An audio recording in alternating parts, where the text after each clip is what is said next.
Hi friends, welcome back to my channel two colour design. Friends, already ఇక్కడ hand వేసానండి. Hand వేసినప్పుడు మీరు ఇక్కడ చూడండి, పీకాక్ అనేది ఇటు ఫేస్ చేసి ఉంది.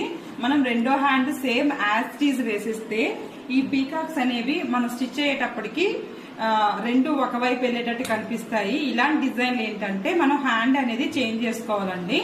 హ్యాండ్ ఎలా చేంజ్ చేసుకుంటాం అనేది వీడియోలో చూపిస్తున్నాను. ఆల్రెడీ ఇక్కడ చూసాం కదా, హ్యాండ్ అయితే అయిపోయింది, కంప్లీట్ అయిపోయింది, ఇలా ఉంది. మనం సెకండ్ లోకి వచ్చి ఏదైనా మాడిఫికేషన్ చేసింది సెకండ్ లో కదా, ఇలాగా లాక్ చేయండి. లాక్ చేసిన తర్వాత ఇలా సెట్ చేస్తే ఇలా కనిపించింది కదా. ఇప్పుడు పొజిషన్ డైరెక్షన్ అనేది చేంజ్ చేసుకోవాలి. డైరెక్షన్ చేంజ్ చేసుకుంటే మనకి యాజ్ టీజ్ ఇలా కనిపిస్తుంది. ఇప్పుడు చూసారా, పీకాక్ పొజిషన్ అనేది చేంజ్ అయింది.